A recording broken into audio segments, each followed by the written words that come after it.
Izao fandarana izay narahanao tato anatin'ny herinandro maromaro zao izay namoaboasana sy namelabelarana ary nitrandrahana ny tontolon'ny raharaham-piarahamonina sy ny lalàna mifanandrify amin'izany ary ny zo izay iantohan'ny lalàna ao anatin'izany tontolo izay misy ny ponina izany.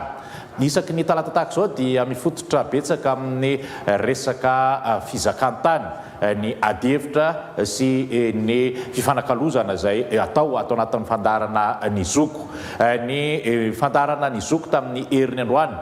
dia ny fotorana tamin'ny tany izay teo ampelantanan'ny voanjo tamin'ny fotoanandro ary miteraka orana taty aoriana. Tsy alalavitra amin'izay sika fa mbola hiditra lalindalina kokoa ao anatin'izay tranga izay satria tsy mbola misy ireo everina fa hevitra mivaingana loatra eto izay ahitana taratra ny amin'ny vahaolana maharitra fa somary milamindamin-dratsy amin'ny vanim-potoana sasatsasany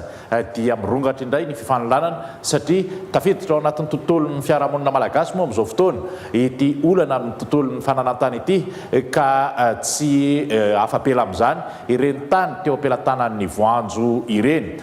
Tanàna iray tany amin'ny faritra Itasy no nanaovana ndraisina ohatra tamin'ity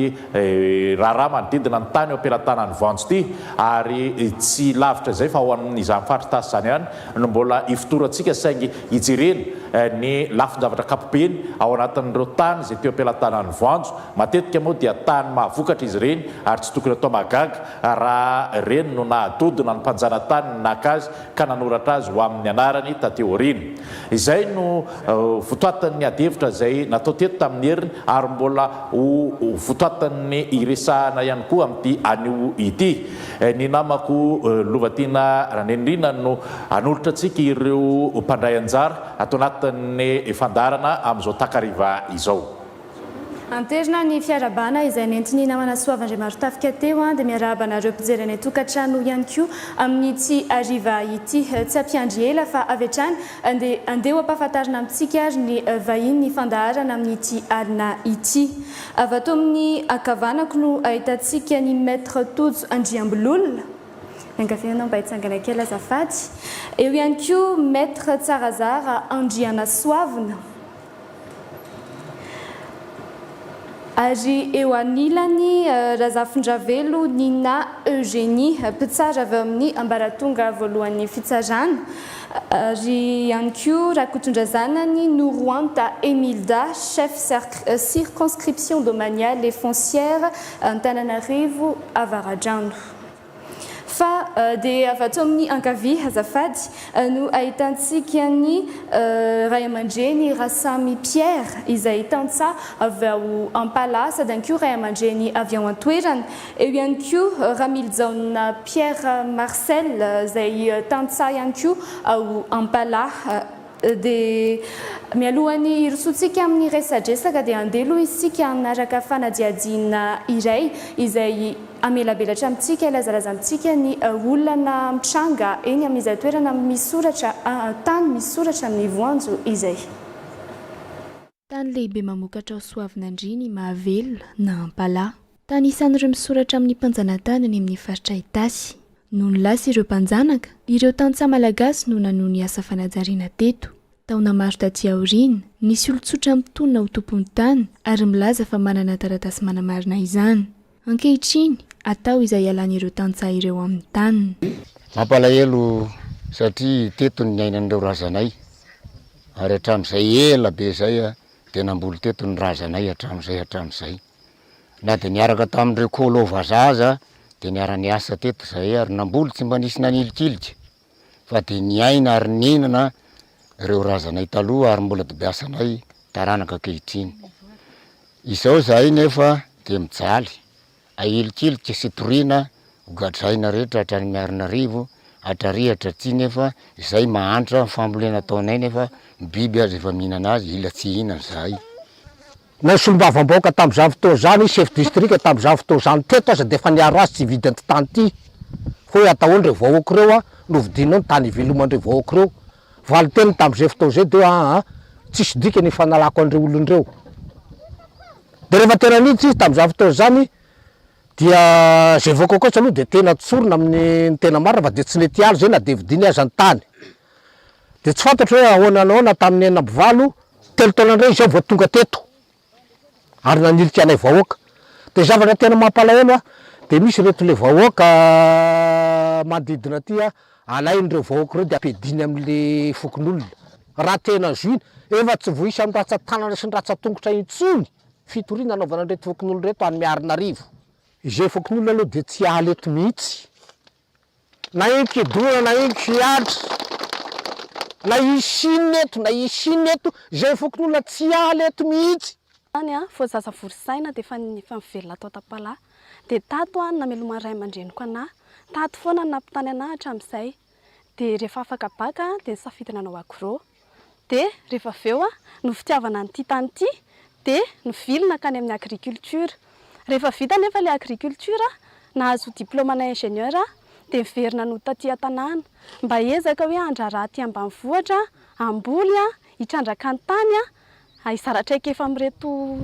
olona be dia be reto nefa vao tsisy herin-taona akory nidirako tato de efa atao atso-izay ahako any amin'ny fitsarana. Atsoina foana ampiroroana lava tonga any amin'ny fitsarana nefa de takina onitra 20 tapitrisa. Atao daholo zany zavatra rehetra tsy anampiko an'ireo olona ireo sy dirako ato amin'ity asy ity.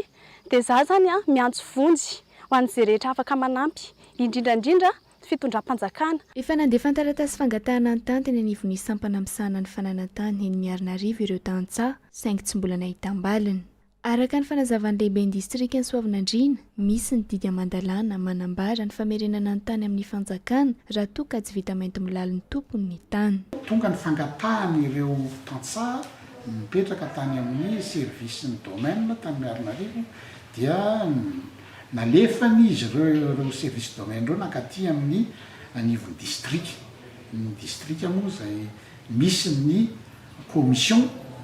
na voamera hitsirika ny tany, marimarina koa zany commission de constatation de mise en valeur, zany hoe mijery ireo toetoetran'ny tany rehetra hoe atraiza no misy fanametisa milala ary atraiza no tsy vita ny tompony zany fanametisa milala zany. Dia nanao an'izany fidinana teny atoerana zany zahay voamera tamin'ny taona 2014 ny 20 Jolay dia nidina teny zay lehibe ny distrika moa zany filohany zany voamera zany dia maromaro ireo voamera membre anatin'ny voamera, ao ny fambolena, ao ny ben'ny tanàna, ao ny sefokotany, ao ny ranosiala, ao ihany koa ny manatrika ao zany ny géomètre ara-panjakana amin'ny service topo zany. Dia nandray an-tsoratra ary mijery teny atoerana ny zavatra tena misy teny atoerana. Dia rehefa nijerena ny zavatra nisy teny atoerana, ny velaran'ny tany titré eo moa dia 569 hectares, zany hoe 900 hectares latsaka kely, 900 hectares latsaka kely. De rehefa nijerena teny atoerana dia hita fa eo amin'ny 4 hectares eo zany no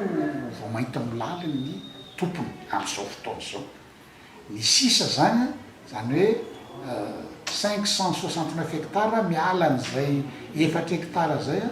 dia any amin'ny 565 hectares zany dia ny tatsaha monina eny atoerana izay miisa aman'arivorivo, tsy aman-jato ny faman'arivorivony mivelominy zay tany zay ary manamainty milaly an'io ambiny tany rehetra io dia ny fokon'olona zany no nanamainty milaly an'izay. Dia vita moa ny asan'ny voamera dia nalefa any amin'ny service de domaine indray dia anjaran'izy ireo indray no manao ny tohiny, manao arakaraka ny fijeriny zareo azy. Raha ilaina moa ny hoe averina ho an'ny fanjakana ny tany dia alefany manao projet de décret izy ireo portant transfert à l'état ny toerana dia hatramin'izao fahinona azy zany mbola tsy avoaka izy io fa dia mbola eny anivon'ny fitondrana foibe. Niakatra teny anivon'ny fitsarana ny raharaha saingy resy hatrany ireo tantsaha rehefa nandalo teny amin'ny ambaratonga mpitsarana mahefa ny raharaha fanana tany samihafa ny raharaha dia nampiakarina tao amin'ny cour de cassation indray mbola nahazo vahana nefa ilay olona mitona ho tompon-tany ka ny afara tamin'ny fangatahana pourvoi dans l'intérêt de la loi na pile izay midika fa mianto ny fampiarana ny didim-pitsarana tsy izany anefa no mitranga. Tena marina zany dia ambara ary anterina aminareo fa manjara ohatra tsy dia tena misy vokany ilay pile satria amin'izao fotoan'izao dia mbola maro amin'ireo vahoaka ireo ihany no antsonany amin'ny brigade ny gendarmerie atrena Antananarivo ary any anefany dia tsy dia tena misy zavatra ohatra fa olona roa olona telo vitana dia mody ary dia vokatra zavatra izay dia matsiaro ho maty antoka sy voaelongelona ireo vahoaka ireo ka tokony homendanja zany ilay pile. Fotoam-pambolena ihany ndraiky zao dia ambaranay aminareo fa ireo olona dia mbola voaelongelona ihany ndraiky zany no io zavatra io zany hoe tsy tena fampananana hery an'ilay pile ka noho izany dia tena angatahanay mba iarovana ny mety zavatra hitranga ty Soavinandriana satria araky ny voalazako terepetoana dia olona amin'Anarivony maro no mivelona ao ka ireo olona ao Anarivony maro ireo manjary lasa tsy nanana asa na anana antom-pivelomana azahoana mamelo tena dia tena milaza aminareo zay fa mety hitranga ty Soavinandriana mety ho fitsaram-baoko zany ary zay indrindra tena manelingelina ihany ndraiky koa ny fandriam-pahalemana akoatra ny tsy fananany olona asa ka ho fitandrovana ny fandriam-pahalemana sy ahatonga ny olona tony ao anatin'ny zavatra zany dia tena mangataka izay ny tena hampanakery an'ilay pile. Zay zany ny famitenana ankapobeny ny zava-misy eto amin'ny fandarana ireo solotenan'ny tantsaha isan'ireo ianjadiny zao olana zao izay hitondra famela-pianarana satria ometsika azy ireo no fitenenana ny amin'ny anazavazavana izy ireo ny amin'ny tena zavatra misy sy ny fahatsapana izy ireo hoe aiza ho aiza zany ny toe-draharaha tokony katsahana vahaolana indrindra ahafahana mampiatra ny rariny sy nitsy ny ao anatrehan'ny fampiarana ny lalàna. Rasamy Pierre sy Ramil John Pierre Marcel isan'ny solotenan'ny tantsaha nareo omenanareo avy hatrany ny fanazavana ny zava-misy eny an-toerana. Sendiri manungkan itu luar bagi tani dan tani rasanya tamzai tamu le fuzundat siri ho ne ko perakaton ro rasanya italureu tere vatung ro voandro atam tona ro fuzundat siri tere wana le fani atani ndaf sati tani adlipe de nisakana naratis ndreu akarva naratis ndreu den tirani na toni borna le tan tena tan masak den sisne mandidna tupku in namblempun na vatnisni arfa de samnambul tol tamzai nanefa gaga nanomboka tamin'ny 2024 misy milaza hoe anany tany finareo mibodiny tanjo dia zay moa nilaza hoe ahoana mahanao azy dia ozy hoe fa voavidiny volako dia nilaza hoe mba tatarao kely hoe nytany olo manodidina sy ny karazany eo rahanao ary izy na tena vidianao azy dia ozy hoe efa azo volako ozy dia ozy hoe zay koa tsy miala eto zay ny tena fandreny tonga dia misaotra betsaka tompoko betsaka tompoko ny anapiako anteny ray aman-dreny sy ireo zay nyteny rehetra teo amin'io télévision io zany dia somary idirako kely le fizotra ny ady rehefa notorina zany tamin'ny taona 1924 dia niakatra teo amin'ny fitsarana ambaratonga voalohany fa noararotinay kosa nefa ny tamin'izay fotoan'izay satria ny filohan'ny repoblika tamin'izany nisy promesse présidentielle hoe ny tanin'ny colon dia azo angatahana zany hoe le fampiarana an'le didy 74021 iny le transfert à l'état sady nandeha zany ny fitsarana tany amin'ny ambaratonga voalohany no nandeha lay nitenenany monsieur le chef de district teo lay commission de constatation de mise en valeur tany amin'ny fitsarana nefa ny tao amin'ny ambaratonga voalohany nanao déclaration incompétent le fitsarana ambaratonga voalohany satria ady maika no nisafidiana n'le mpitory le ady maika nefa ny tsy vita an'izay lay fisehoan-javatra fa tokony nisy idiranao fond le ady dia nanao an'izay déclaration izay lay sampana ambaratonga voalohany dia tsy afa-po lay mpitory dia napakatra tany amin'ny cour d'appel dia resy tanteraka izahay dia niatra taminay zany tamin'ny 22 décembre 2017 ilay expulsion. Dia somary nanahirana anay indray tamin'izay fotoan'izay dia vahoaka amin'arivo mamboly eo fa olona 7 no nitoriana. Ary le 7 nome zany hoe misy anarana mazava tsara fa ny hafa rehetra dia consort voaka le didy expulsé zahay tsy niala kosa amin'ny vahoaka fa le 7 no mipetraka. Dia rehefa tsy niala amin'ny vahoaka dia nitohizan'ny vahoaka ny famokarana ny tany fa le 7 natao andro maso vao miditra dia fitoriana. Dia zay koa mba fantatray zany hoe zay ny lalàna zay eo ambany lalàna dia nijanona izahay fa ny vahoaka dia nanohy ny asa-pamokarana. Fa zay raha nijanona tany Antsaha tsy nijanona kosa zay nipetraka tamin'ny resaka administration fa napakatra tany amin'ny cour suprême izahay ny andravana an'le didy. Dia nahazo suspension provisoire izahay 2 volana. Dia nandeha ny rétractation dia miverina amin'ny laoniny indray zany fampiarana an'le didy. Dia zavatra nataonay zany dia nangataka ny pilio izahay satria eninay siosio tsy nisy avocat io pilio tompoko. Ny avocanay tsy nentina anao tsony hoe tena tsy vity ty fa zay hoentin'ilay fitiavana ny tanyrazanay dia hoe mbola misy ambaratonga ambony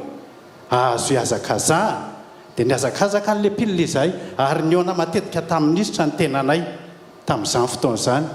Azo le pilile le pourvoi dans l'intérêt de la loi fahalalana ian'io zany dia hoe mampiantona ny fampiarana n'ilay fandroahana. Zay ny fahazahoanay azy tompoko. Dia noho izay zany dia hoe raha miantona amin'ny fandroahana dia mahazo miverina izy zany mamboly satria miantona fandroahana. Ambonin'izay koa moa zany dia hoe izahay dia tsy manana sehampiariana hafa akoatra ny fambolena n'io tany io. Nandritra an'izay 3 taona zay zany azo lazaina fa trahaboiny izahay 7 mianadamy anankireo satria tsy afaka namboly. Trahaboina vokatr'ilay ady maika. Raha somary jerenay zany zay hoe ady maika izay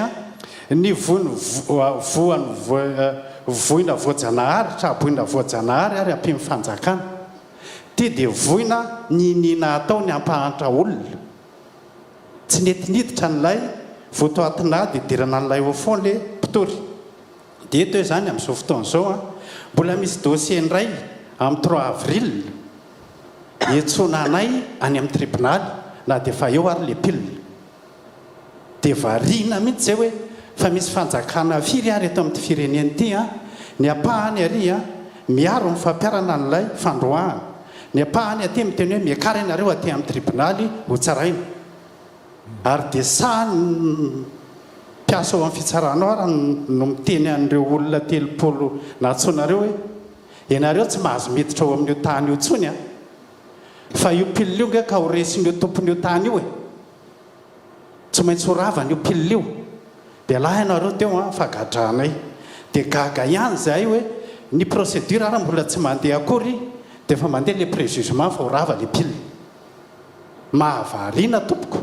zavatra ohatran'izany no mitranga eto amin'ny firenena ity ka eto dia manararoatra ihany miantso ny fitondram-panjakana indrindra filoham-pirenena hoe jereo akaiky miantso vonjy izahay tompoko jereo izay tantsaha ao amin'ny faritra soavina indrindra amin'ny faritra pala io. Fa ny tenako izao tompoko imbalo ambe folona atao ankety zay kasika ny tanina pala io ary efa mandondony isan'andro ny fanagadrana satria ny tenako no mpitarika ao anatiny ary tena mpahamboly 100 isan-jato. Dia fanontaniana apetraka zany amin'izao fotoan'izao zavatra vitsivitsy reto no hoe raha tany amin'ny vazaha ny titre tamin'ny taona 2700 fanjanahan-tany io fomba nakamin'ny vazaha ny tany zany tamin'izany voazanaka tsika tsy afaka misafidy alainy zay tany lonaka tiany ambolena. Zay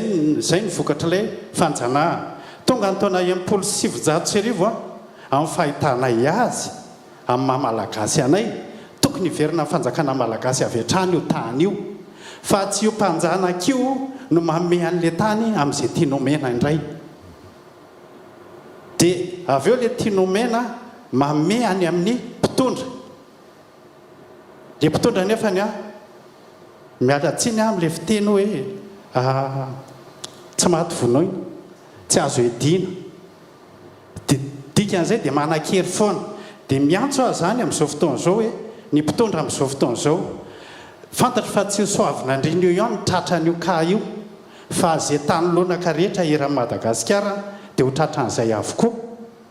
dia misolo tena andreo tantsanamako eran'ny Madagasikara hoe raha tany teo ampelantanan'ny colon a rary ny sitsiny a tsy tokony omen'io colon io olon-kafa fa tokony verina ny fanjakana malagasy ary ny fanjakana malagasy amin'izay fotoan'izay ao daholo indray ny olona mangataka zay te hangataka fa maninona io colon io mbola manam-pahefana manome malagasy hafa dikan'izay zany a mbola voazanaka foana ny tantsahatra amin'izao tompoko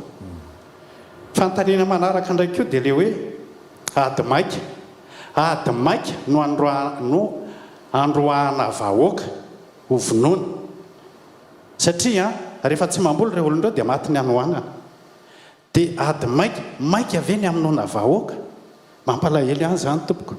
fa maninona raha mba hidirana lalina le ady a dia ho hita eo zay fisehoany fanontaniana manaraka ihany koa mikasika ny tipiliny ity tompoko mahavariana fahalalana ihany pilina dia hoe mampiantona na mampiato ny fanoliana anay eo amin'ny tany fa maninona hatramin'izao mbola atsoina foana any an-tribonaly ary ny zavatra mampalahelo filoham-pirenena ny teny hoe mpitandro ny filaminana manantona vahoaka zao ny tanjona any Soavina indrindra nge misy brigade de gendarmerie tokony any zany nanaovana ankety anay fa maninona no atsoina amin'ny miarina rivo olona 307 mivity isan'andro dia atsoina any isan'andro dia izay nefa mianto tena raha marina koa tokony mpitorony miantoka ny déplacement fa tsy afa mitena tompoko dia mbola miantso ny fanjakana ihany hoe tafahoatra loatra ny tsindry azo lena tena tafahoatra loatra tompoko a io tsindry azo lena io farany angamba ny tiako amafisiny eto hoe raha sitraky ny fanjakana tokony ho tohizina ilay procédure fanaovana an'ilay constatation de mise en valeur satria voaprova lasa tsisy dikan'ilay manam-pahefany any an-tanàna mahity fotony maninona raha tohizana io a dia mizotra ny olona dia misy mitenyreo manam-pahaizana miala tsiny tompoko fa za tratran'izay foana dia mandotratra naninona ianareo no tsy nanao PA za PA zany tompoko mora no miteny an'izany a fa miala tsiny a tsy hanasarotra fa injato miverina miarina rivo zany vao vita raha nao an'izany PA zany aiza nahitan'ireo tantsara io vola hivezivezy isan'andro noho izany zany dia mbola miantso koa zay ho an'ireo mpanao lalàna fotoana amin'ny fifidianana député zao a tokony hanapahasahiny isika anaovany io lalàna io fa mavesatra loatra tena tsy zaka ny tantsara fa natao amin'ny mpanambola so ho an'ny mpitondra manambola ny fanaovana fahazahoana titratany dia misy an'io lalàna 74/021 io tsy fantatro hoe nisy décret d'application ve io sa tsy misy amin'ny fahalalako azy amin'ny mahatantsahana za tsy mahay a dia tsisy décret d'application io fa raha io misy décret d'application vaovà daholo ny problème mety Madagasikara dia miantso ary zay tompoko amin'izao fotoan'izao a amin'izao fitondrana zao tena vonjeo zay any Soavina andrina any a ary tsy Soavina andrina ihany fa ny tantsaha eran'ny Madagasikara tratran'io tany teo ampelantanan'ny colon io mino aho fa dia mitovy avokoa ny olana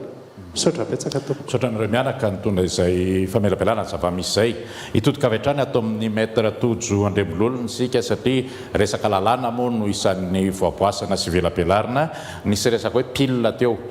zany hoe fampiatona ny fampiarana le didim-pitsarana iza no afaka manao an'izay ary ahatra tamin'ny vina inona ny lanjan'izy io ary iza no afaka manafoana an'izay maître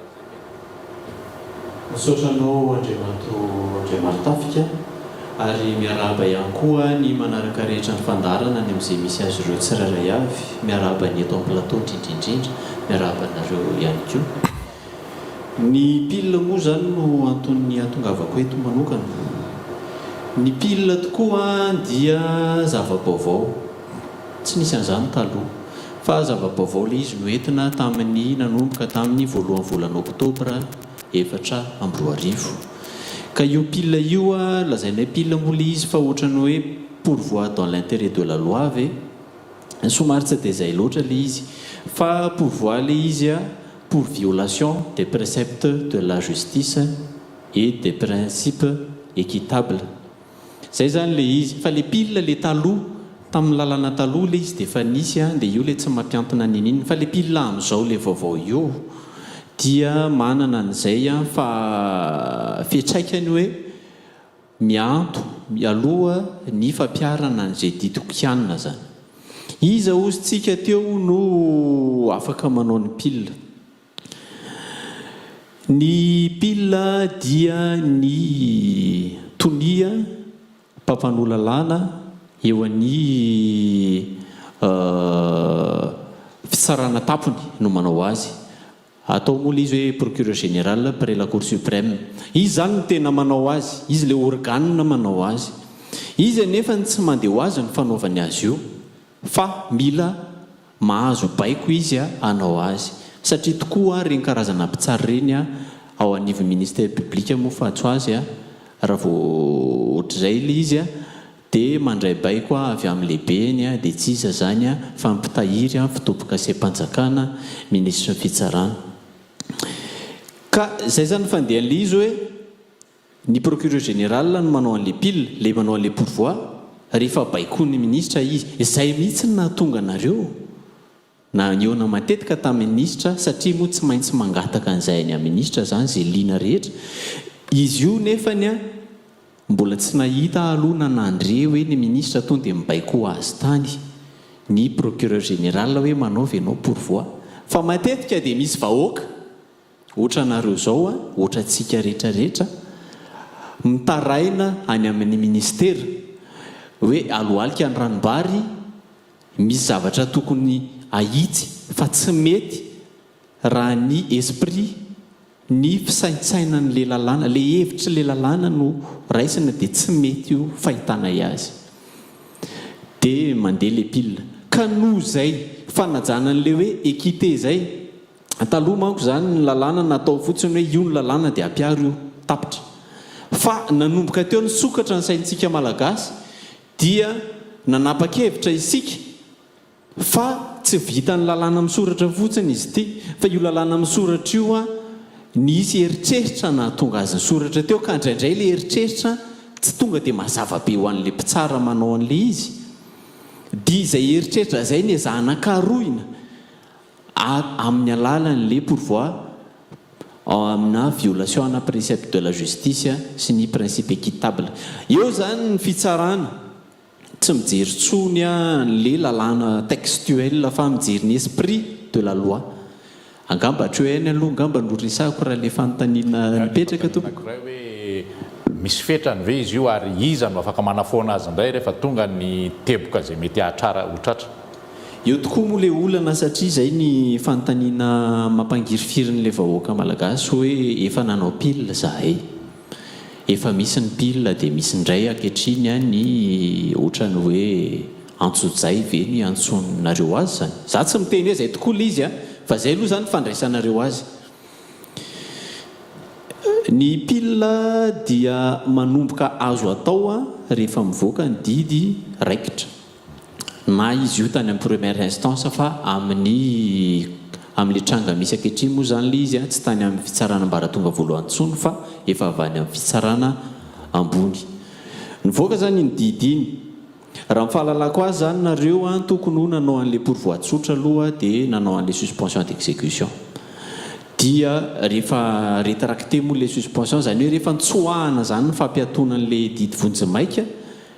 dia eo le nitady hevitra hoe ahoana ny vahaolana dia nanao an'le pile. Ka iny fotoana iny 3 taona ny anisana azy. 3 taona manomboka tamin'ny nivoahan'le didy. Matetika ny délai amin'ny ny fepitaona moa zany amin'ny teny gasy. Matetika ny fepitaona anaovana fanakianana na fitondrana an'le izy amin'ny rantsana ambonimbony kokoa dia manomboka ny hoe voaray le taratasy le didy. Notification anarany amin'ny teknika zany. Fa ny pile le izy tsy miandry an'izay fa voavoatonina le didy dia manomboka ny 3 taona. Iny 3 taona iny anefa tapaka le izy raha ohatra ka manao an'le fangatahana fandravana tsotra le vahoaka zany le olona zay liana mpiady moa ny anarany any amin'ny fitsarana. Ny mpiady zany raha vao manao an'le pourvoi tsotra dia avy hatrany dia tapaka le fanisana n'le telotaona dia manomboka eo indray zany miverina fanisana telotaona manaraka. Izay le fotoana fanaovana anazy. Izy io hoe fahareta mandra-paroviana ny raha tokony ho izy io atao maika.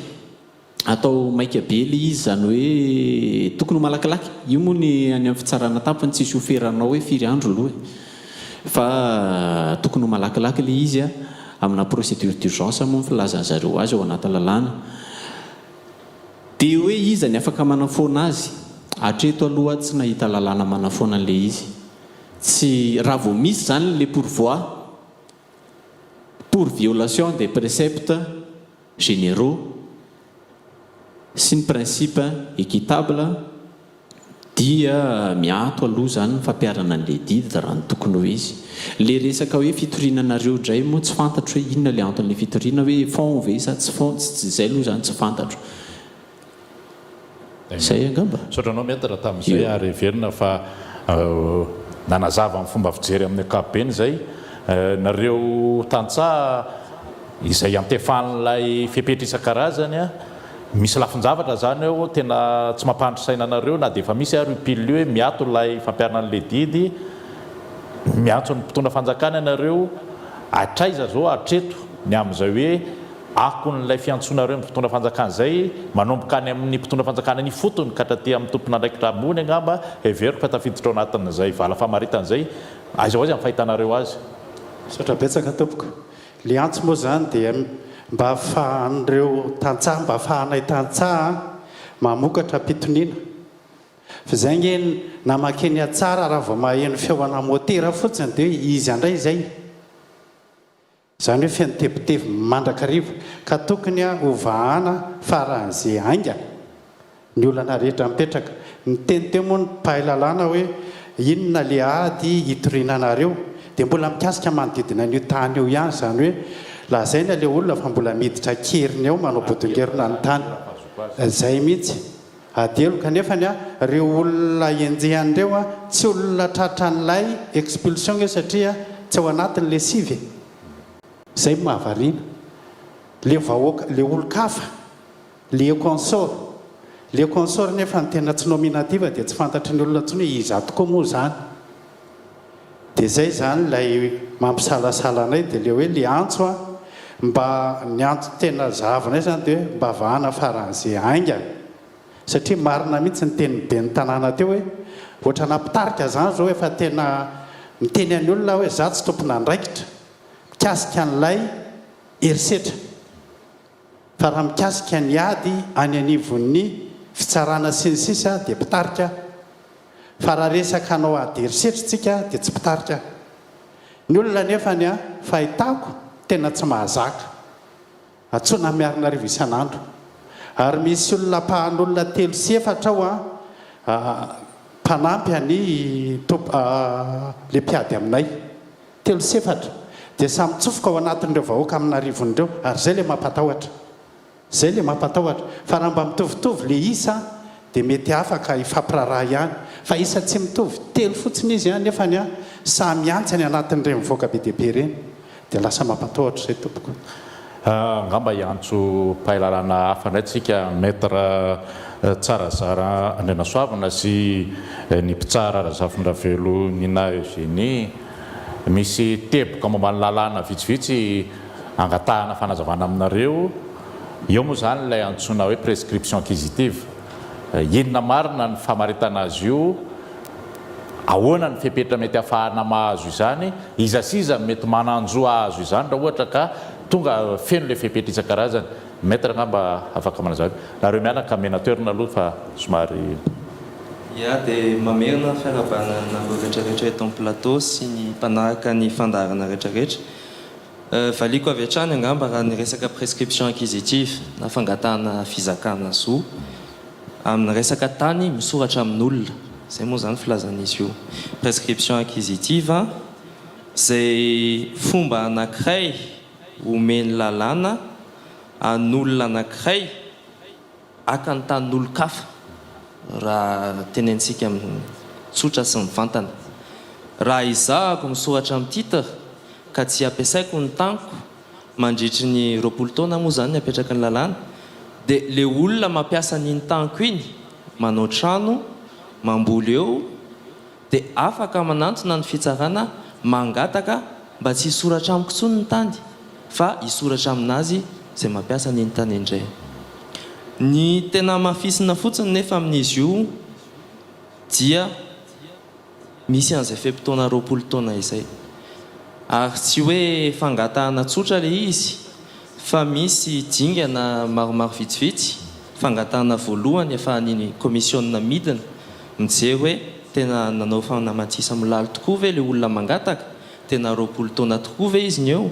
tena le surface rehetrarehetra ve sa kely fotsiny no namboleny na nanaovany trano. Ary avy eo iny tsy maintsy mandalo manoloana ny fitsarana amin'ny etape fahatelo matao anaovana débat fifandaharana amin'ny tompon'ny tany mihitsy. Eo zany no ahitana hoe tena misy fahatsoram-po ngamba ny azo ilazana anazy bonne foi, misy occupation personnelle continue ve tsy niatoato mihitsy ary indrindrindrindra so dia hoe eritreritra ny amitaka fitsarana fa nylay olona mangataka prescription acquisitive dia tokony tsy manana rom-pihavanana na fifanarahana amin'ny tompo-tany izay angatahany tany io. Zany hoe tsy nanofa tany teo ianao tsy nangataka alalana taminy ianao ka nahazo taratasy tsy nitoatoanany koa nefa ianao fa navelany teo ihany fa lasa izy nanao zay mahafaly anazy ihany dia izay no antsoina hoe prescription acquisitive raha ambangivangony moa zany. Ka raha mpifandraitsika amin'ity trangan-javatra ny tasy ity afaka ampidirina ao anatin'izay ve zany hoe tany misy nanatompo moa zany no ajariana olona hafa raha ohatra zareo reo zany nangataka an'izay tena fitsarana mety nahazo an'izay izo zay ve sa tsy tafiditra anatin'izay famaritana ny tokony azo ny prescription acquisitive zay ny izon'izy ireo. Raha mataopy tsara misaotra nareo na ny fitenenana dia mamerina ny arahaba antsika rehetra. Raha ny tranga eo amin'njareo reo zao raha ny aino an'le tantara teo zany dia le tany zany tany an'ny voanjo any colon zany le habean'le tany 500 hectares 569 hectares zany tena be loatra zany raha ho an'olotsotra hoe ho an'olona anankiray zany. Tsika malagasy nefa zany tany zany tena misy tena hoe manana hainao zany mamelona antsika malagasy mahatatsahasika hoe 85% antsika tantsaha daholy ka raha olona ray ny amena 500 hectares zany dia amiko zany ohatra ny hitako hoe misy zavatra tsy dia misy inona moa zany misy ohatrany hoe tsy voazara araka ny tokony ho izy zany ny tany raha hoe olona ray ahazo an'izay tany 500 hectares maherzay. Dia nanaraka tsara n'le tantara teo zao hoe raha zay zany aloha satria io zany miankina amin'ny fitondram-panjakany politika mpanjakana zany ohatra hoe raha zay zao tokony hoe le transfert à l'état zany no tokony natao aloha afindra amin'ny fanjakana dia mangataka amin'izay le vahoaka arak'izay tandrify azy hoe zanana mainty milalo telo hectare zanana arakarak'izay fangatahany no anaovana le fangatahana any amin'ny domaine. Ny zavatra nisy nefa zany dia nisy ny zavatra be dehibe zay zany afaka ataony tsara mihitsy satria efa immatriculé le tany amina olotsotra dia azo angatahana prescription acquisitive tsara mihitsy le tany raha nanao zareo zany. Fa les procédures lava le izy sady amin'izay rehefa avy eo raha 500 hectares zany andoavana droit d'enregistrement sa raha voalohan'ireo fokon'olona reo satria mbola tsy vola be aloha iny tsinona rehefa le tany tsinona ohatrany hoe tany azo maimaimpona dia matetika rehefa tonga any amin'ilay enregistrement izy dia ohatrany hoe satria nahazo dia midangana be le vola aloha any mety tsy voalohan'le vahoaka mihitsy le izy zany. Dia azo natao tsara mihitsy zany le prescription acquisitive raha ohatra hoe nataon-jareo an'izay le izy zany rehefa ohatra ka nidra tamin'le transfert à l'état zareo. Anamafisako an'ilay fanazavany maître tato zany kasika an'le prescription acquisitive zany ny lalàna moa tamin'ny impulsive njato sy arivo ny natao zany dia ny tena ny hevitr'ireo le mpanao lalàna tamin'izany hoe ohatrany hoe fanasaziana ny tompo tany tsy manamainty milaliny tany zany tena hevitro le prescription acquisitive io zany hoe raha tena abandonen'le olona navelan'le olona teo le tany nandritra ny 20 taona tsy nisy mihitsy zany hoe sur le plan juridique et sur les faits zany hoe tsy nisy zavatra netsiketsika mihitsy teo amin'le tany dia tena hoe azon'le olona atao le mipetraka teo ny zava-misy nefa ny amin'izao fotoana izao tsy izay tsony fa na dia androany dia androany ary le olona ny tonga eo dia mangataka ny fitsarana izy afaka pitso a dia hoe 20 taona zay teo tsisy nanelingelona ny lamina tsara sy ny sisa avy eo nefa mipotra le mpandova rehefa avy eo satria gaga hoe misy mamboly le tany na ohatran'izany ka le izy zany le izy zany a le 20 taona zany tsy voaja intsony amin'izao ny zavatra misy zao zavatra be dehibe misy eo amin'ny fitsaranao dia ohatra hoe ry misy tany tsy haiko ohatra hoe 5 hectara mipetraka eo dia matetika ny olona taloha na alaky ninona ny amin'ireny any ambanivohitra alaky ninona ny eo ino mise en valeur an'ilay tompo-tany zay dia ino ny ataony kapainy eo na ataony iny zany le ala iny zany ny fidiram-bola dia tonga le olona dia tapatapahantsikelikely aloha le izy tapahantsikelikely eo dia aveo manao trano kelikely ivaiva eo aloha dia mitatra roso telo dia 4 coin le izy zany amin'ilay sisiny efatra sinan'izay daholo dia mangataka amin'izay rehefa avy eo dia mise en valeur anay reo alaky nininareo 20 taona zay ny teo dia reriny trano tsy tena marina tsony zany le olona amin'izao fotoana zao ny amin'io dia lasa ohatrany hoe fangalara-tany zany le izy amin'izao fotoana zao zay zany aloha fa nikandra reo aloha hafa hoe fa teo foana zareo nandritra 7 taona fa za aloha nisy zavatra nanaitra ny saiko tamin'ilay fanazavana teo hoe soratra tamin'ilay vazaha le tany ozitrynareo teo tsy haiko oviana le vazahny no tany an-dafy tsy fantatritsika tamin'ny taona firy izy no tany dia avy eo zany aty amin'ny 96 le izy nivarotra sa oviana le hoe nivarotra tamin'ilay olona le gasy le vazaha sotra ampiako fanazavana kely tamin'ny 27 zany le tena colon no teo dia avy eo ny tonga ny 7 nomeny colon io olo-kafa le tany tsy hay na fandovany io na donation tsy fantatra fa dia nomeny olona anankiray le tany tamin'ny taona araka amby 7 dia io olona nomeny io indray no nivarotra tamin'ity adversairana ity tamin'ny taona 7 dia zay zany le hoe efa titre le tany dia tsy azo edina fa le fiaingana tany fotony zay tsy mazava ary efa nisy fanaonana hoe za mividy an'io tany io anao fa aloha rehefa vahoakareo no atao zay azahoany azy fa izy moa mividy azy satria manam-bola zany hoe efa nisy ambara tonga teo anelanelany zany tany amin'le vazaha zany hoe le vazaha zany rehefa andeha ody any an-dafy dia namidiny tamin'ny gasy le izy zay namidiny tamina olona anankiray ie ny afotsiny zany hoe ny eritreritro kely tao anatin'izay hoe io le vazaha tena misoratra ao anatin'le juridique io tokoa ve io le vazaha nivarotra io sao dia olona roa samihafa le acte de vente le colon sy le mpividy faharoa zany tena tsy hitanay tena tsy teny fa voasoratra ao fotsiny fa hoe héritier nandova zany ka raha fandovana no andraisana tanina colon mbola misy fandovana fanjanahana ihany zany hatramin'izao zay mifandraisanay azy zay le tenenako tary aloha hoe tokony voanialy io colon io dia ndraisy mifanjakana malagasy le tany dia amin'izay tsy nisy tsony ny olona dia avy eo zany le héritier mivarotra io rehefa nandeny dia hitanay le acte de vente tany 569 hectare ave dia 10 millions de francs no vidiny sotra tompoko maître manana napiko kely sy amitinako anazy angamba raha ny tsotsotra zany lazaina teo les prescriptions acquisitives mety nety ihany fa misy fepetra tokony narahana zay raha ny fenonay ny tantara teo dia efa tsy fentsony noho ny antony hoe efa nisy mutation maromaro le tany les points de départ an'le 20 ans mantsy nanomboka tamin'ny fisoratana farany le tompony farany eo amin'le titre zany hoe zay olona nisoratra farany tao ny datiny no anisana an'le 20 ans ka hatramenao mampiditra androany nefa le prescription acquisitive ihany koa tsy afaka ataonao ho fiarovana ny fanalananao amin'ny tany zay tsy anao zany hoe tsy fentsony raha sosikevitra no andrasana amiko anako manokan'izay le abus de droit de propriété famerenana ny tany an'olona amin'ny fanjakana tokony toizana ny fanjakana satria raha nyfahazahoako ny zavatra nandeha teo dia efa nisy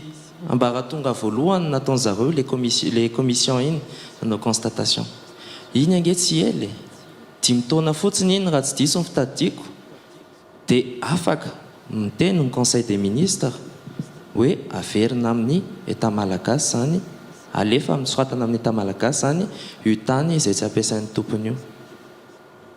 raha sosikevitra fa zany koa nefa misy fepetra io ary ny manoany mialatsiny amin'ny teny frantsay moa vérification de conformité an'io contrôle a postérieur an'io sy ny fitsarana momba ny ady amin'ny fanjakana no manao anazy dia zay mampatonga na manao le sosikevitra hoe raha mitady zavatra aingany nareo raha tsy vitanareo miady an'le olona mety marimarina mety kokoa ny anareo hoe aloha ny fanjakana ny akan'le tany dia ny fanjakana no miady an'le olona miady amin'le olona fa hevitry manokana fotsiny aloha zay nisy resaka moa teo hoe 4 hectara fotsiny no ajariana sa io ny tena misoratra ao anatin'ny titre ho an'le olona taterina sotatro le 4 hectara io zany rehefa natao le constatation de mise en valeur io no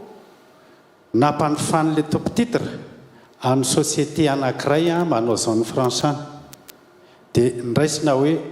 io no occupeny na no ajariny fa tsy izy mihitsy raha manao an'io fa mbola ampanofany io le 4 hectara io ametrahana société anankiray traitement anarafia fa ny ambony dia vahoaka dia teny anao zany teo hoe tokony hirosoana ilay transfert à l'état impiry mandomba ravarana any amin'ny domaine tompoko fa ny zavatra eno any dia hoe aloha andeha le fitsarana zay zany valiny aloha andeha le fitsarana nefa hita fa atao dia miady amam-bato any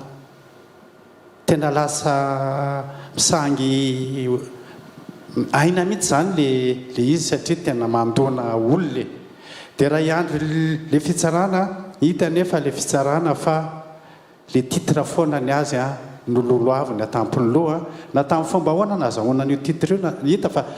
voajerena nge dia hoe misy tsy fitiava-tanindraza na tamin'ny mialatsiny tsy hoe mitsara ray aman-dreny tamin'ny mpitondra taloha fa raha voajerena fotsiny zany raha nialy ireo colon reo taiza moa no nakan'ireo colon reo an'io tany io tamin'ny fanjakana malagasy ka raha nialy ireo colon reo tokony hiverina fanjakana malagasy aloha ny tany zay ny amba ny lojika voalohany fa maninona le colon manana fahafahana anome tany zay tianomena an'io tany io dia any zany ny fahitako hoe nisy fay le lalàna ka ny fanjakana zany amin'izao fotoana izao misy an'io 74 021 io zay milaza mazava tsara fa hoe ny tany eo ampelatana ny mpanajary dia saziana ny tompony fa ho alay mifanjakana io tany io na colon io na tsy colon dia omena zay mpanajary eo amboniny fa tsisy décret d'application tsisy filoham-pirenena samandray an'izay andraikitra zay nefany voasoratra ny anaty bokin-dalàna maro samihafa any raha izay nefa zany zao no hitako hoe misy filoha manam-pahasahiana hiaro vahoaka mamoaka an'io ary ny filoha teo aloha tamin'ny 2016 nisy fiarabana teny avoloha nataony promesse présidentielle io ary zay soavina indrina tamin'izany fotoana zany dia faly daholo hoe tena ho vaovahany olona nefany janona promesse lasa mitsofoka ny olona tratra ny tribunal isanandro izany mahakasika niny mbola manana nengo apiko dirigeko kely le izy hoe le tsy fampiasana an'le tany mba hiverena an'le izy amin'ny fanjakana 10 taona aoriana le fidinan'le commission iny dia mila mitandrina le olona akan'le décision an'le famerenana an'le tany amin'ny fanjakana hoe feno ve mifepetra mazava ho azy mbola misy an'le afaka mbola manao recours any amin'ny tribunal administratif izy raha ohatra ka fa nanaitra anateo fotsiny tsy dia any amin'ny domaine loatra nareo no mandondona satria ny manapaka ny momba an'izy io arakaraka ny habeany tany dia na ny ministre misahana ny momba ny domaine na tonga dia conseil de ministre mihitsy io ary le hoe décret d'application maromaro ihany ny ataontsika hoe jurisprudence efa hatramin'ny 86 mahita mi-appliquer an'io transfert à l'état io pour abus de droit de propriété hoe tsy mampiasa ny tany le olona 10 taona dia averina alain'ny fanjakana le izy aloha ny hafa miatso io ka miatso io fa le varavarana domina fotsiny no rahabe marenina ny atsy angamba aloha mitady sofina hafa fa mety mitovy foana lohany aloha fa ny sofina hafa tetavina fantanitnareo hoe oviny anareo ny occupé an'le tany hoe talohan'le inscription tamin'le vazaha sa taorinany tarazana io a mbola tsy nisy vazaha dia fa niasa teo ny ray aman-dreninay fa fitaovam-pamokarana moa tamin'izany maivana dia zay vita ny natao dia kelikely ny vita dia nitombo fa tany amin'ny taona 770 tany hoany efa ny vahoaka no nanajary azy manontolo ahoana nazahoan'le vazahan'le tany le tany efa nareo namboly teo zao a tamin'ny taona 770 nisy an'le société commerciale industrielle de lemirina nanao borina voalohany an'io a namboleny voanjo tao a bakoly a maro samihafa dia avy eo izy a tsy vitantsony le occupation tsy nahavita n'le exploitation loatra ntsony izy tany amin'ny taona 770 izahay zany tamin'izany fotoana zany efa mamboly any amin'ny sisitsisy no titre io zany hoe ao anaty titre fa misy kisilasila moa le tany volkanika dia mamokatra foana le tany na kisilasila dia efa mamboly ny olona any amin'ny sisiny a fa navela ny vazaha amboly tsara tsy nikitikity amin'ny mihitsy fa ny azy le tena deboka be le baibo ny tena namboleny dia rehefa tany amin'ny taona 770 a tsy vita amin'ny vazaha tsony ny exploitation en totalité an'le tany dia ny olona zany efa teny ankisilasila dia niniditra tany ampovoany farany a vahoaka manontolo ny nanao azy a tany amin'ny taona 770 dia efa teo foana zany izahay dia taty amin'ny taona 8 na 7 a zay vao tonga le mpividy faharoa fanontaniako hoe ahoana fomba nazahoan'le vazahan'le tany hoe société zany ny exploité anazy dia nareo zany aveo a namboly teo fa le fomba nazahoany hoe lasa inscrit amin'ny anarana vazaha anankiray le izy averiko aminao ihany zany dia hoe tsika voazanaka le taona 770 na tiatsika na tsy tiatsika dia fa lasa vazaha le tany dia avy eo io vazaha io nahazo fahaleovatentsika tamin'ny taona 770 dia io vazaha io name azy a olo-kafa io vazaha io zany ny exploité an'le tany ie dia nitopoka zay vao mazava merci dia izay aloha mahakasika an'iny adihevitriny a fa izao kositsika dia anaraka fanadiadiana manaraka dia mialohan'izay fanadiadiana izay nefa dia ampahafantarina antsika hatrany moa fa miara-miasa amin'ny fandarana ny zoko a ny BIMTT ka anaraka ny fampahafantarana ny BIMTT sika avy hatrany dia anaraka ny fanadiadiana ampala ny concession amin'ny vazaha taloha ao ampala zay efa lasana olona malagasy ankehitriny zany a dia ray ao anatina ka ataontsika hoe eo amin'ny 9 isa eo satria 9 isa zany amin'izao fotoana izao a no tena mbola misoratra ara-panjakana amina teratany vahiny colon-mpanjanaka taloha na koa efa mifindra amina olobe eto amin'ny firenena lasa tompony vaovao ankehitriny le kanapalaza ny ray ao anatin'ny 9 zay eo amin'ny 569 hectara le ka ampala fa izy rehetra dia mitotalany amin'ny 9180 hectara anoany izy 9 akoatra ny tany ao ampala zany a raha araka ny fandinihana ny fivoatran'ireo tany navelan'ny colon ato amin'ny faritry tasy dia ny manakaiky ataoko hoe manakaiky ny tsy filaminana indrindra raha samy olona mipetraka amin'ny tany colon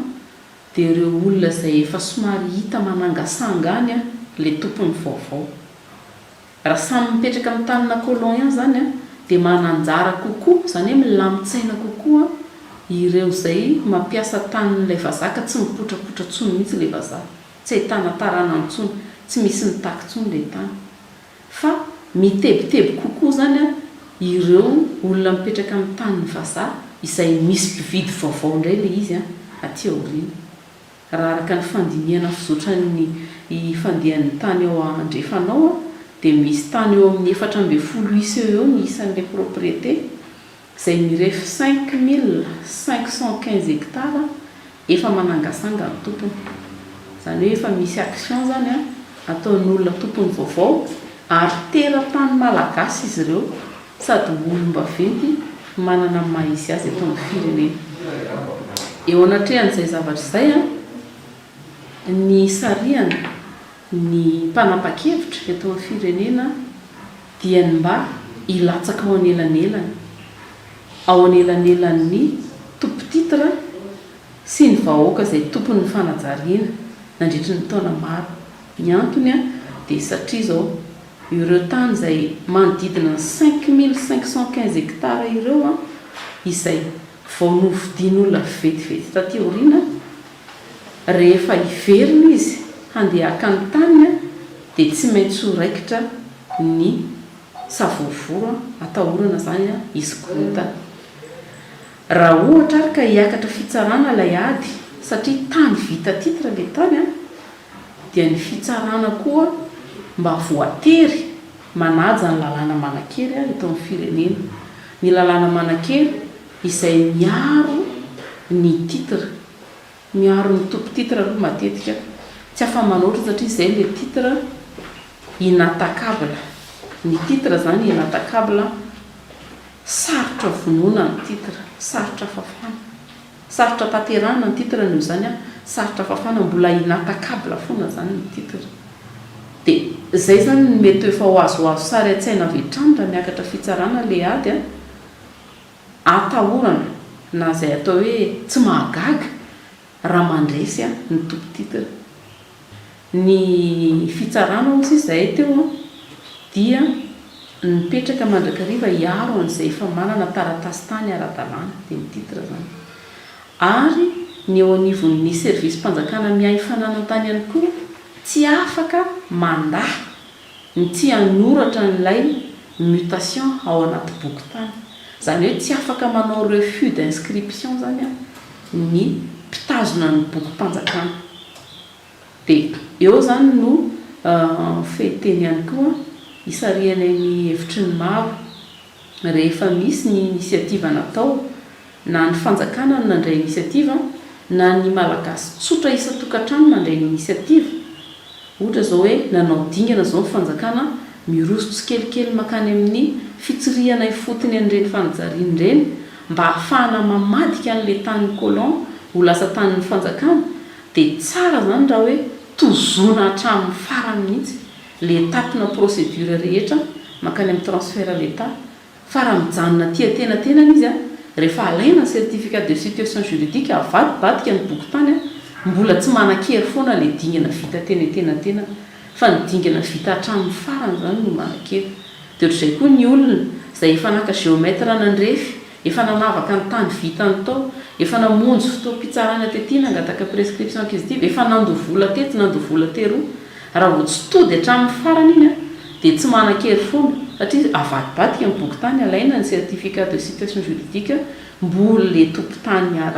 ara-dalàna hatrany amboloany foana no mbola tompony ary matetika ary mbola tsy hanabangana mihitsy ny taniny satria izay nanao ezaka zany na ny fanjakana ny sitona azy ilay no lasa tamin'ny fanjakana na ny olon-tsotra mangataka fankataovana fanahy ity sambolala dia samy tsy nisy navita hatramin'ny farany dikan'izay mbola mitoetra ho manan-kery foana zany ny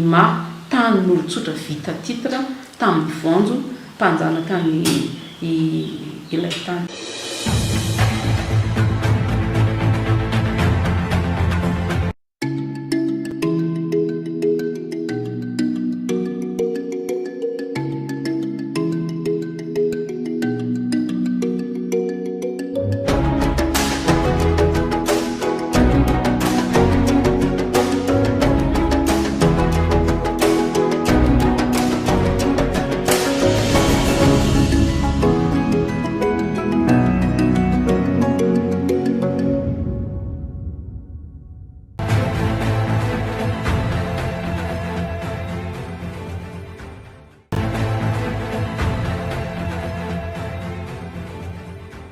Ny prescription acquisitive zany dia fomba iray ahazahoana zany tany izay efa apetraky ny lalàna zany ny fepetra tsy maintsy arahiny voalohany amin'izany aloha zany a io tany io zany tany misy titre ara-dalàna mipetraka any amin'ny domaine zany fa le tany zany a dia ny alan'ny tompony amin'ny antony maro samihafa mety ohatra hoe tanina vazaha izy io a dia lasa nody ny vazaha dia ilay olona zany a teo amin'ilay toerana mety ho mpiasa tao izy tamin'izany fotoana zany a na mety mipetraka teny amin'ny manodidina miditra zany le olona dia manao ny fambolena fikarakarana an'ilay toerana ka izy io zany ny fipetra voalohany dia hoe mandritra ny 20 taona farafahakeliny ka io 20 taona io zany a tsy tapatapaka fa tena mitohy nanaovan'le olona zany ny fanamtesa milalin'ny tany a dia anatin'izay 20 taona zay ihany koa zany a tsy nisy ny olana zany hoe tsy nisy olona hafa nitaky a na niady amin'ny toerana io tamin'ilay olona zany a zay efa mipetraka eo amin'ilay toerana dia ny olona ihany koa zany ny olona manodidina dia mihevitra fa ireo olona izay mipetraka eo amin'ny toerana ireo a no tompony izay zany fipetra voalohany. Ny fipetra faharoa koa dia tsy misy zany a any amin'ny bokin'ny fananantany fanoratana zany a amin'ny fizakana ny tany zany hoe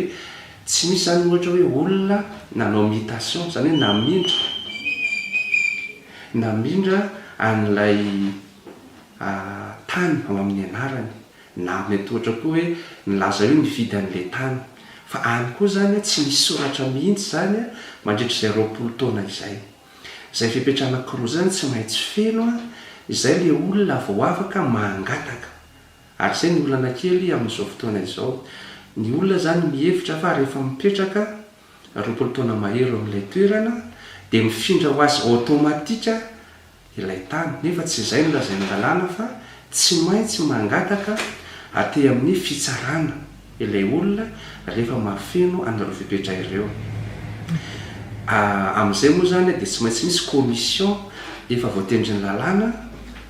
hijery aloha zany hoe inona no zavatra nataon'ilay olona teo amin'ilay toerana nandritra ny fotoana 20 taona tokoa ve izy ny teo a ny lamina ny fipetrahany teo a tsy nisy korotana tsy nisy a mpanelongelona dia rehefa vitan'le commission zany ny fijerena dia alefana aty amin'ny fitsarana zany a ny vokatry ny fijerena izay nataon'izay ny vokatry ny fijerena dia anjaran'ny fitsarana amin'izay ny manohy an'ilay procédure sy mamoaka zany didim-pitsarana izay milaza fa io tany nangatan'le olona io a dia azony amin'ny alalan'ny prescription acquisitive ka rehefa lasa didy raikitra zany iny a dia afaka manao amin'izay izy ny famondrana ho amin'ny anarany anio a tany io.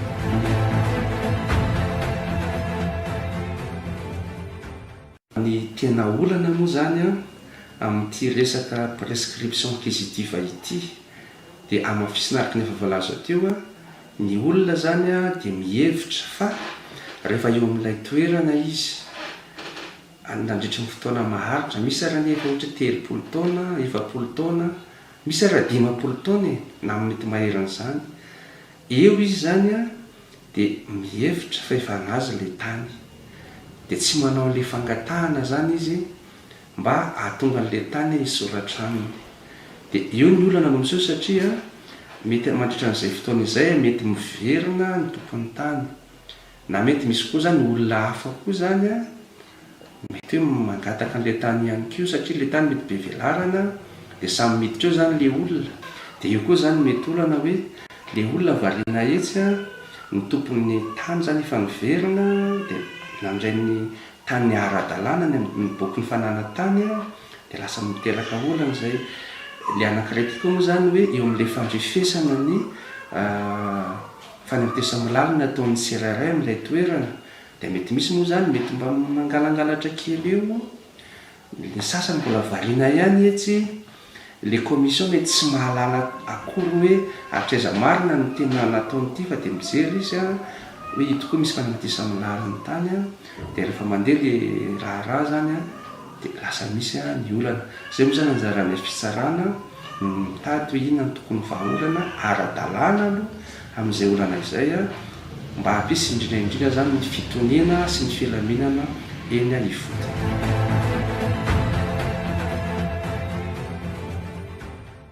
Tena sarotra zany sarotra ho an'ny vahoaka tokantrano malagasy madinika tsotra ny hanao an'ilay prescription acquisitive satria ilay izy dia tena dingana, mila faharetana, mila fitozona hatramin'ny farany, miakatra aty amin'ny tribunal de première instance, indrindra moa rehefa nitranga ny taranak'ilay tompona tany na izay olona vao nahazo azy taty aoriana dia manomboka eo zany ny fahasarotana vao maika miagrafy be amin'ilay resaka prescription acquisitive. Ary izy tsy vitany miakatra fitsarana indray mandeha na indroa na intelo akory aza, fa raha fitsarana mivezivezimbetsaka matetika maharitra aman-taonany maro dia misy ilana vola be mihitsy koa ilay satria mampidina mpanao fitsiriana sy mpandrefitany. Reo zany anisan'ny tena tsy azakan'ny tokantrano malagasy amin'ny kapobeny an'ilay manao prescription acquisitive na dia mipetraka eny ambonin'ny tany vita titre amin'ny anaran'olon-tsotra aza ireo vahoaka ireo. Tokony zany mba ny fanjakana no miady ho an'ny vahoaka fa ny vahoaka kosa angina. Zany hoe ny fanjakana zany no manana volonté politique mba hijery tsirairay kaparka an'ireny tany navelan'ny voanjom-panjanaka ireny hoe iza no efa tena mba 100 isan-jato mainty milalin'ilay vahoaka mpanao fanajariana fa efa tena tsy mipotra tsony ny tompony. Dia efa nanomboka tamin'ny fivoahan'ilay ordonnance 74/021 zany no niatra io fanaovana famindrana amin'ny anaran'ny fanjakana transfert à l'état io. Efa nisy ezaka marobe nataony fitondram-panjakana rehetra ny fandimby teo aloha satria amin'izao fotoana izao zany raha ny vokatry ny fikarohana dia efa latsaka kely fotsiny ny 2,000 hektara no efa voasitony ny fanjakana malagasy avy any am-pelantanan'ny voanjom-panjanaka makaty amin'ny fanjakana malagasy 19 369 hektara zao. Raha hoe ny feim-potoana nanaovana fikarohana izy io dia izay no hita 19 360 hektara. Concession coloniale taloha efa voasitona amin'ny anaran'ny eta malagasy amin'izao fotoana izao. Fa nefa kosa misy foana zany lay mbola miazoazo atenatenany, mbola prénotation à la requête de l'état io zany izy dia nefany tompony légal mbola le vazaha ihany fa mbola tsy tena azo ny eta malagasy hatramin'ny farany zany le tany. Dia reny zany le mba hanentanana ihany koa an'le continuité de l'état mba tokony raisin'ny fanjakana amin'ny fandimby aty aoriana indray izay ezaka nataon'ny fanjakana tany aloha rehefa hita fa tombontsoa mivantana ho an'ny vahoaka isan-tokantrano ny fanohizana n'ilay dingana nataon'ny fitondram-panjakana rehetra ny fanesy teo aloha.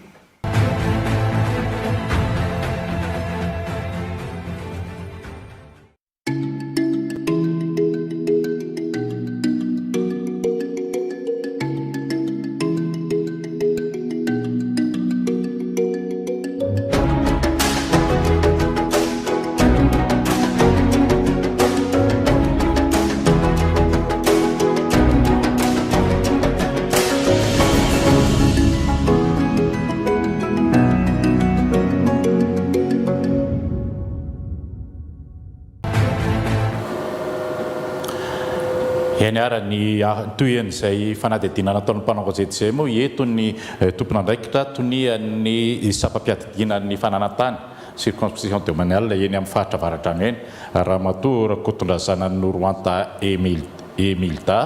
Ianao manana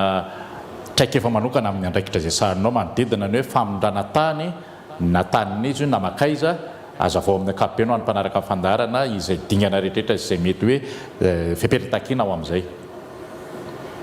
Sotrabetsaka na amin'ny fitenenana dia ombako manana ihany koa ny fiarabana izay efa nataon'ny namana rehetra teo. Ny tsara homariana angambe satria resaka tany misoratra amin'ny voanjo moa no resaka eto dia ngamba tonga dia izay no hitondrana ny resaka ary tiako valiana sahady tokoa ny fanontaniana izay napetra ny momba an'izay ary mahakasika ihany koa ny fanontanianao teo ilay hoe maninona no afaka manome tany ilay olona ilay colon na izy ihany koa no misafidy ny olona tiany omena ilay tany dia tsara ho marina moa izany fa ny tany misoratra ny voanjo araka ny fitentsika dia atao hoe terrain titré zany ny anarany terrain izay tafiditra anatin'ilay hoe propriété privé titré tany vita titre amin'ny anaran'olon-tsotra dikan'izany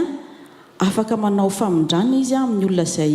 eritreretiny hamondrana azy izay aloha zany raha ny lalàna misy eto amintsika araka ny tamin'ny reportage hitantsika teo hoe tsy afaka manao refus d'inscription mihitsy zany conservateur fa rehefa tonga ny taratasy famondrana dia manao famondrana izy fa ny zavatra tiako marina dia hoe ny paikady azo atao zany araka ny efa entsika teo ihany koa dia momba ny hoe averina ny fanjakana ny tany ary efa nisy dingana maromaro moa zany vitanareo teo fa tsara ho azavaina hoe inona ny fepetra zany ahafahana manao izay famondrana ny tany famerenana ny tany amin'ny fanjakana izay dia le hoe 10 taona tsy nampiasain'ny tompony an'ilay tany izay le hoe abus de droit de propriété zany le izy ka raha nandritra n'izay 10 taona izay ny olona misoratra ao amin'ilay titre no tsy nanao zavatra teo ambony toerana dia azo atao zany mangataka ny anaovana ilay procédure na transfert à l'état izy io zany misy fetrany ihany hoe raha ny amin'ny terrain ambanivohitra zany dia plus de 5 hectares nefa ny resaka eto tena efa tena atao hoe mihoatra lavitra an'izay arany izay hoe efa 500 hectares mahery dia tafiditra tsara anatin'ilay condition ahafahana manao an'ilay transfert à l'état zany tsika amin'izao fanontanianao anankiray le hoe tsy misy décret d'application io lalàna io efa voavaly maître ihany moa le izy fa na tsy nisy ary ny décret d'application dia fa niatra foana io lalàna io hatramin'izay fa tsy hoe tsy fisian'izay akory ny tsy ahafahantsika mamita n'ilay resaka transfert à l'état ka raha tamin'ny kahanareo zany hoe hita fa 4 hectares no ajariana atao hoe fanajariana foana moa zany satria izay hoe fampanofana dia fa azo raisina hoe fanajariana nataon'ilay tompon-tany azo atao tsara zany manao ny transfert à l'état amin'ny ampahany izany hoe rehefa voafaritra hoe tiany no nisy ny occupation an'ny olon-tsotra olona tsy misoratra amin'ilay titre dia tiany occupation an'ilay olona misoratra amin'ilay titre azo atao tsara ny manao an'izay transfert à l'état izay tsara ho marina moa zany hanampiana an'izay dia hoe ny manao ny vérification an'ilay état d'exploitation moa zany dia ny tarihan'ny chef district araky ny voalaza teo amin'ny reportage ihany koa moa zay ka raha fa hita ao anatin'ny PV ny zavatra rehetrarehetra hoe occupation an'ny olona eto fanajariany ranony eto sy ny hoe fanajariany tompony eto ahafahan'ny fanjakana manapa-kevitra izay ka ny tiako hanampiana dia hoe raha ohatra ka tany mihoatra ny 100 hectares zany izy dia anjarany ina misy teo dia décret raisina eo anivon'ny conseil des ministres zany no mamoaka anazy fa raha ohatra kosa latsaky ny 100 hectares dia arrêté ministre ny domaine ka amin'ity cas ity zany dia tsy maintsy ny décret any en conseil des ministres zany no ahafahana mamoaka izay ny stade moa zany hoe ny anivon'ny domaine ny dossier amin'izao dia tsara ihany zany ny atao le suivi an'ilay izy fa araky ny teny madame le juge teo moa zany dia hoe miankina lehibe ihany tokoa aloha le izy amin'ny hoe politika mpanjakana fa ny tiako marina dia raha ohatra zany ka tafaverina amin'ny fanjakana io tany io dia moramora kokoa raha ny fahitana azy ny amerenana azy amin'ny vahoaka satria misy ihany koa ilay procédure anankiray atao hoe opération domaniale concertée ODOC zany no anaran'izay ahafahana zany tonga dia hoe io tany ray manontolona verina fanjakana io afaka tonga dia atao amin'ny fotoana indray mandeha zany ny fanomezana titre ny olona tsirairay avy izay mipetraka eo amin'ny toerana io dia izay zany hitako hoe fomba ahafahana irégularisena ny tany io fa mila miankina fotsiny hoe aiza ho aiza zao ny stadiny dossier atsika. Izay ngamba ny fandraisam-pirenena fa dia misaotra tompoko. Efa mativa marana fotoantsika satria manapetra moa ny fotoana ampiakarintsika sehatra farany aloha ngamba metra tojo andrebololona satria misy teboka tokony ho tsindriana tao anatin'izay adevitra ny fanaovantsika teo izay dia ho faranantsika ho fitinina ny zavatra rehetra izay voaresaka teto. Metra. Ie tompoko. Izy ity moa raharaha-pirenena, raharahan'ny malagasy, raharahan'ny havako a, raharahan'ny havanao. Raharahantsika rehetra le izy. Ny mahakasika ny tany manokana dia masina ny tanindrazana. Anankiroa ny zavatra apetraky ny lalàna hoe ny lalàna mety manasazy ary ny lalàna koa mety makasitraka. Raha ohatra ka zavatra ankasitrahana le izy prescription acquisitive no anaran'le lalana. Raha ohatra ka sazy le izy, zany hoe ny tompon-tany dia manana an'le obligation ka tsy nataon'le obligation le andraikiny tokony mikarakaran'le taniny dia voasazy izy. Eo zany no fahamaranako azy satria efa voaresaka ny namana rehetra teo ny famaranana n'le procédure dia hoe ny décret pris en conseil des ministres. Fa ny fitomboan'le izy ny manahirana ny vahoaka angamba satria tsy fantany hoe aiza no atomboka ny resaka. Le lalàna io no mahafinaritra aminy dia miteny izy fa ny sous-préfet ny tompona andraikitra amin'ny fanaraha-maso ny fikarakarana ny tany amin'ny faritany izay hiadidiny. Io zany le olona tokony ho atonitsika vahoaka ary ny tena marina tsy mila atonina akory izy io raha ny tena izy fa tokony mandeha ho azy izy raha ohatra ka le voalazan'le ordonnance le voandresantsika teo 74/021. Tokony andeha ho azy zany ny asan'ny sous-préfet anao ny recensement ny tany misy eo aminy aniza daholy le izy izy avy nefa misy titre izy ny encours izy ny cadastre ary izy ihany koa no maniraka ny commission izy ihany koa no mitarika ny commission io rehefa avy eo na ny adjoint ny lefitrany miaraka amina mpiasa-panjakana avy any amin'ny fambolena ministère fambolena ny solotenan'ny komity avy any amin'ny fokotany ny chef fokotany moa zany izy amin'izao fotoan'izao na azy komity irany ary ny solotena bokon'olona. Reo zany mandrafitra n'le commission mandeha manara-maso mijery hoe misy fikarakarana ve le tany sa tsy. Ka ny vahaolana zany rehefa tsy nanao prescription acquisitive ihany zany tsika dia ny vahaolana zany dia ny manainga ny tompona ndraiky mpanjakana zay sous-préfet no filaza azy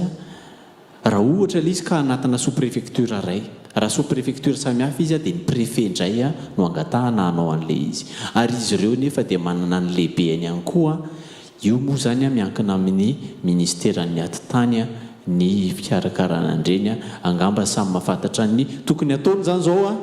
ny tompona ndraiky mpanjakana ary isika ihany koa dia efa natoro an'izay lalan'izay ho fanomboana dia tokony ho andeha amin'ny tokony ho izy le izy. Ny olana fotsiny hoe rehefa nikarakaraintsika le tany dia efa tsy mety tsony zany le procédure na sanction efa tsy mety tsony le izy hoe overina amin'ny fanjakana malagasy satria efa lasa tany voajary no hitan'ny commission rehefa midina eo izy efa lasa tokony ho prescription acquisitive le ho atao. Zay angamba tompoko no azoko anjara biriky kely afaka nentiko ary manatenako fa hiasa ho an'ny vahoaka tokoa ny fanjakana. Io tsy hoe hiady fa hiasa angamba ny tena fijeriko azy. Misaotra tompoko. Eny ary tompoko. Zay no miverina fa masaka azona roso tamin'ity ariva ity makasitraka atsika rehetra tany tokantrano nanaraka ny fandarana makasitraka reto mpanay anjara izay tonga nitondra ny famelabelarana nahitana nitonian'ny farim-piadidian'ny fananatanina ny circonscription domaniale eny avaratrano Ramatoa Kotondrazana ny Noroanta Emilda. Eo ihany koa ny mpitsara Rasafondravelo Nina Eugénie, eo ny pailalana roa lahy mpisolovava maître Tojo Randrembololona sy maître Tsara Tsarazara Randrena Soavana ary nisy olotena Tantsavy any Ampal Ramil John Pierre Marcel sy Rasan Pierre. Makasitraka azy ireo tsika tamin'ny famelabelana izay natao teto izay niresahana manodidina ny tany teo ampelantanan'ny Voanjo. Raha bangoina amin'ny teny fohy dia iantsoroana andraikitra ny fanjakana eo amin'ny fikatsahana vahaolana amin'izay fifanoherana na fifanolanana amin'ny tany teo ampelantanan'ny Voanjo io, na ny mpahalalana na ny tantsaha na ny mpanao fanadihadiana momba ny hoe aiza ho aiza ny fandehan'ny tontolon'ny fananantany dia samy nampiatsoroka andraikitra. Ary ny fanjakana raha teo raha ny zavatra fantatra amin'izao fotoana dia miezaka mitady izay fomba rehetra hamahana ny olana faran'izay aingana satria tafiditra ao anatin'ny fanohitra ny fampandrosoana ny firenena ny tontolon'ny fananantany ka ny fanafainganana ny famahana ny olana dia tafiditra ao anatin'ny fiazakazahana anatanteraka ireo viny hoentina manabe vo ny tontolon'ny toekarena eto Madagasikara. Amin'ny herinan'io fandarana faefatra ambin'ny folo dia ny fananantany sy ny fananganana ireny andro lehibe na pilôna ireny no fitoran'ny adevitra. Raha misy moa ny manititika antsika mpanaraka amin'ny fandarana eo amin'ny fifampizarana sy ny fanoloran-kevitra dia misy ny tambajotra ara-tsosialy na Facebook ny zoko ahafahantsika mampita, ary eo ihany koa ny mailaka mitondra ny adresy ny zoko viva 7/4@gmail.com. Izay no entina mamarana ny fotoana tamin'ity takarivo ty ho antsika mpanaraka ny onjam-peo sy ny fahitalavitra viva amin'ny alakamisy ho avy izao fandarana ny zoko teboka hafa no jerentsika fa ny amin'ny herinan'io izay ndresahana manodidina ny andry apetraka eny anivon'ny tany na ny pilôna izany. Mahabe resaka ihany koa izy io indrindra amin'ny tanan-dehibe ary efa manomboka miely any amin'ny faritra ireny endri-javatra ireny ka dia iroso amin'izay tsika amin'ny herina. Izay no ametrahana ny mandrapitafa mandrapiresaka sortoniko.